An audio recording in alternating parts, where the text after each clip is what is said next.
DoorDash alcohol delivery program. Is it good? Is it bad? What's my experience? Could it be something good for you? If you're interested in that, continue watching. So this is Pedro, DoorDash Santiago, back at you with the RideShare Guy with another video. So I've been doing DoorDash full-time for about 15 months, part-time, off and on 2 years, a little over 2 years. And I've been doing consistently alcohol delivery for about a year now, okay?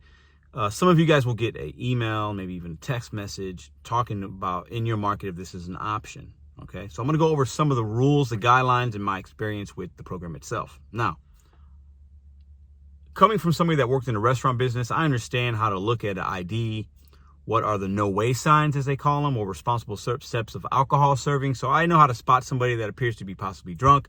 I know how to look at an ID and see if it's probably fake, what to look for, and handle those situations. Now, not everybody falls into that group, but if you're somebody that has worked in the restaurant industry before, I highly recommend taking these orders and being part of it because you can get some good orders, okay? Also, within my market, a lot of these orders come in at nighttime. People maybe they're at a party, they're having some cocktails, whatever, or you get some Total Wine and more, or like some big box merchants, and you'll get large orders, and you get some of those on your phone. Now, you're gonna have some $2, $3, $4 orders that come in through like places like 7-Eleven.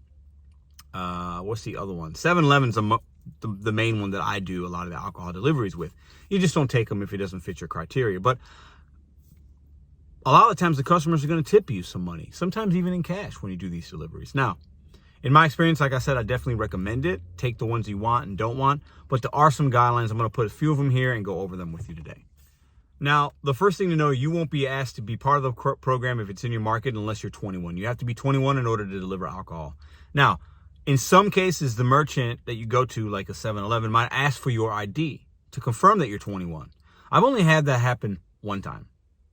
And I've done 100, maybe 200 alcohol deliveries only once. But make sure you have your ID with you, that you can prove that you are 21 because your merchant might ask that of you.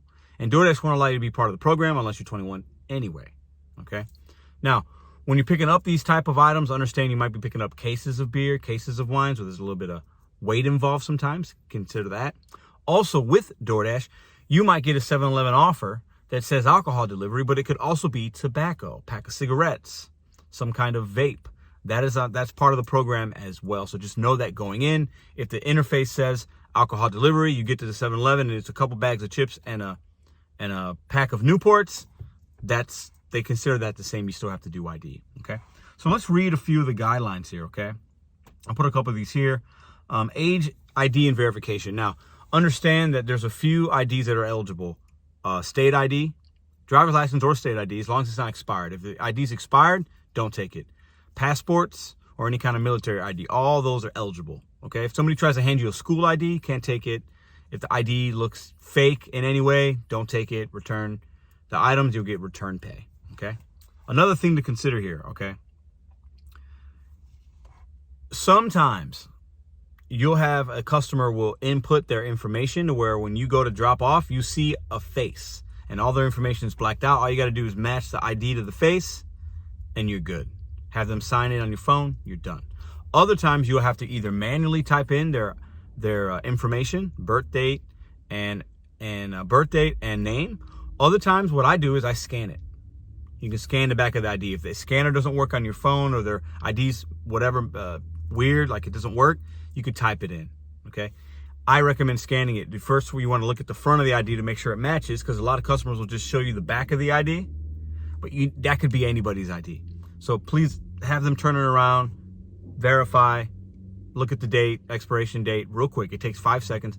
Then you can scan it and be on your way, okay?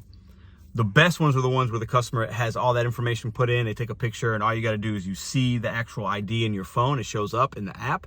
You verify it, it's them, and you move on. There's no scanning. There's nothing else you need to input. You just have them sign, and that's it. Check for intoxication. Like I said earlier, if you're delivering the food and they appear to be intoxicated, don't drop it off, okay? You could be liable for that if something happens. Just know your rights, protect yourself. Now, a lot of people don't want to do alcohol deliveries for these very reasons. There's too many variables. I completely get it. I completely understand. Know your market. Know if it's something that could be good for you or bad for you. know your comfortability, but understand if you're comfortable with these things and you're not part of the program, I recommend it because you're opening yourself up for more possible earnings. And also, this is from DoorDash. There are some restricted areas you should never deliver to. A school. Can't deliver to schools. You can't deliver to a prison, college campus. Even if they're 21, can't deliver to a college campus. Locker or similar package storage service areas. Businesses that sell alcohol. So you can't deliver alcohol to an alcohol store. Okay, so just know that as well. And always call support if you run into any issues with things like that. Let them know. A lot of times they're going to have you return that package and you'll get what's called return pay. Judgment is the best thing when you're doing these type of deliveries, okay? If something doesn't feel right, it's probably not right. Contact support, always err on the side of caution. That's super important. And this is coming from DoorDash directly. Lastly, use your judgment. If you have any doubts about it, the ID, the customer, or encounter a situation in which it does not seem reasonable to deliver alcohol, item example, there is a party with minors present, do not complete delivery and contact support. So you get to a place, somebody's got an ID, they're 21, but you see there's a party and it looks like there's a lot of kids there. If you don't feel right, don't do it. Better to err on the side of caution. But I do recommend the program if you're somebody that wants to maximize your opportunities, because opportunities in the gig world does lead to possible more earnings. If this video is interesting to you, consider leaving a comment down below. Do you guys do alcohol delivery? Is it in your market? Would you consider it? Yes and no. And why? Let us know in the comments down below.